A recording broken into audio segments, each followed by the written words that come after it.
Сәлеметсіздер ме достар? Бүгін біраз уақыт үзілістен кейін сіздер күткен жаңа видеомен бөлісуді жөн көрдім. Мені жоғалтып алмас үшін арнаға тіркеліп қойыңыздар және достарыңызбен бөлісуді ұмытпаңыздар.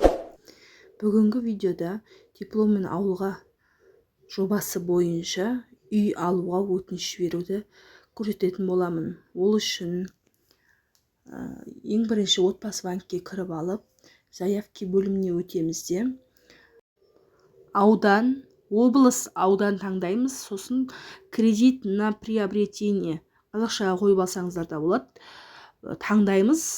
Содан кейін далее батырмасын басамыз.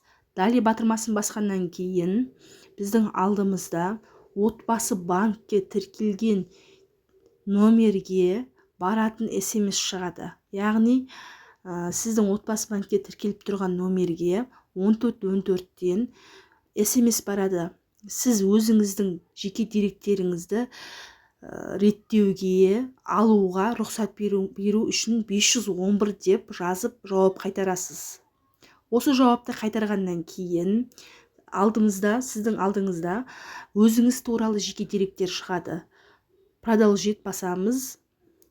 Одан кейін алдыңғы видеода көрсеткенімдей бұрынғы дипломмен ауылға Каспий банктен цифровой документтен өзіңіздің жеке төлқұжатыңызды бөлісесіз, сондағы кодты енгізесіз. Одан кейін диплом, одан кейін балаларыңыз болса балаларыңыз туралы мәліметті енгізесіздер, туу туралы куәлігін. Одан кейін біздің алдымызда барлық отбасы мүшелеріне справка алуыңыз қажет, мүлкі бар жоқ туралы. Кейін еңбек кітапшасын енгізіп продолжить басамыз. Осындай алдыңызда өзіңіздің жұмыс орныңыз туралы деректер шығады. Деректерді қатесіз толтырамыз. Өзіңіздің жұмыс орныңыз, оның орналасқан жері және де сіз кім болып жасайсыз және қандай салаға жатасыз, соны көрсетуіңіз қажет.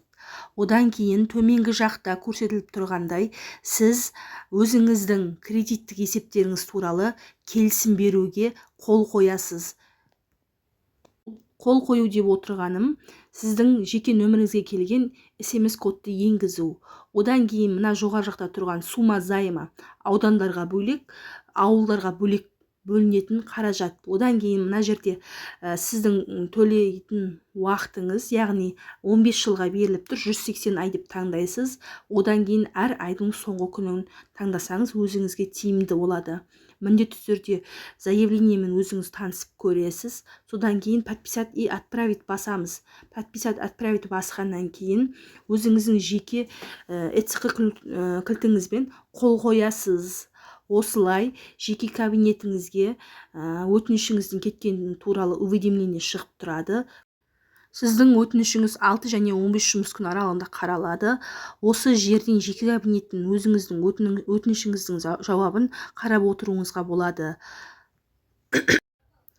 Кредиттік несиеңіз мақұлданып, соглашение келгеннен кейін, кезегіңіз келген уақытта осындай графа пайда болады. Бұны подписать и отправить батырмасын басу арқылы тапсырамыз. Өтінішіңіз мақұлданғаннан кейін сіз үй тауып, үйді оценкаге, яғни бағалауға жіберуіңіз керек болады. Өзіңіздің тапқан үйіңізді енгізіп, үйдің егесінің үйін енгізіп, өзіңіз оценщикті таңдайсыз. Толтырған мәліметтер бойынша үй егесінің аты жөні толық мағлұмат шығады және оценщиктің мағлұматы шығады. Оценка жіберіп, осындай мақұлданған страница шыққаннан кейін отчет готов деп шығады. Сол кезде сіз продолжить батырмасын басасыз. Продолжить батырмасын басқаннан кейін сіз оценкаңызды дайын болғаннан кейін оценка жасалып өтінішті жібересіз. Тарапынан сіздің оценкаңыз мақұлданғаннан кейін осындай бет шығады. Осы бет толтыруымыз қажет. Иін продавца дейді. Үй егесінің иінін жысыйын енгізесіз, аты жөні шығады. Одан кейін үй егесінің 20 санын енгіземіз, қатесіз, және үйдің бағаланған бағасын енгіземіз. Одан кейін екеуіңіздің араңызда болған келісім шарт сатып алу келісім шартын енгізесіз. Мұқият қарап отырып, келісім шартты оценканы қарап отырып, мұқият толтырылатын графа. Осыны қате жібермеулеріңіз қажет. Одан кейін төмен қарай түсіп, үй туралы мәліметтерді толтырамыз.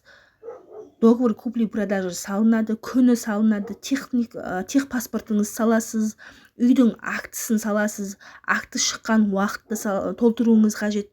Тех паспорттың белгіленген уақыты барлығы салыну қажет. Одан кейін үйдің сіздің атыңызға аударылғандығы туралы, яғни обременение деп жатады, соны саласыз. Одан кейін сіздің жұбайыңыз бар болса, жұбайыңыздың үйді сатып алуға келісім бергендігі туралы нотариалды куәлікті саласыз. Одан кейін үй егесінің 20 санын PDF форматта орналастырамыз. Бұның барлығы PDF форматта орналастырылады. Одан кейін өзіңіздің төлей алатын уақытыңызды мейлінше айдың аяғын таңдап, продолжить батырмасын басамыз. Батырмасын басқаннан кейін біздің алдымызда осындай экранда осындай жазбалар шығады. Бұл дегеніміз сіздің өтінішіңіздің кеткендігі. Енді шешім күтеміз. Шешім келгенде осындай болып шығады.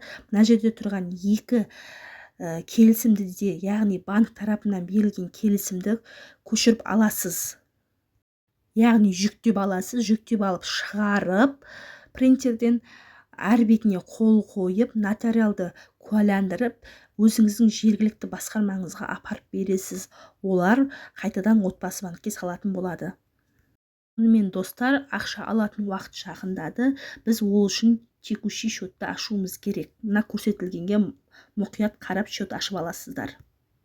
Сонымен достар, согласие софинансирование келді. Соған біз подписать и отправить, яғни қол қойып жіберуіміз қажет. ЭЦХ арқылы орындалады. Одан кейін біздің алдымызда осындай бет шығады. Яғни графикпен ақша алуға өтінішке сіз әрі қарай қол қойып жіберуіңіз қажет. ЭЦХ кілті арқылы қол қоясыз. Содан кейін төмен жағында тұрған мына справка о зарегистрированных правах обременения деген сіздің өзіңіздің атыңызға алуыңыз қажет. ЕГОВқа кіріп аласыз. Загрузить етіп, продолжить батырмасын басып, ЭЦП-мен қол қою арқылы жіберетін боламыз. Міне мына жерде қол қойылғандығы туралы шығып тұр. Осыған қарап жасайсыздар. Продолжить батырмасын басамыз. Содан кейін өздеріңіз алдыңызда осындай бет пайда болады. Бұл яғни сіздің барлық жұмысыңыз аяқталды деген. Осы уақыттан кейін сіздің ақшаңыз бір күн ішінде, яғни графикке қол қойылғаннан кейін бір күн ішінде шығады. Мынау көріп тұрғандарыңыз сіздердің уже ақшаларыңыздың аударылған уақыты. Сонымен процесс аяқталады. Достар, мұның барлығы бір күнде болған нәрсе емес. Шыдамдылықты қажет етеді. Біраз уақыт жұмыс жасайсыздар. Процесс әр қаланың бюджетіне байланысты уақытты алуы мүмкін. Менің видеом сіздерге пайдалы болса, мені жоғалтып алмас үшін арнаға тіркеліп, лайк басып, комментарий қалдырып отырыңыздар. Және достарыңызға жіберуді ұмытпаңыздар. Сау, саламатта болыңыздар.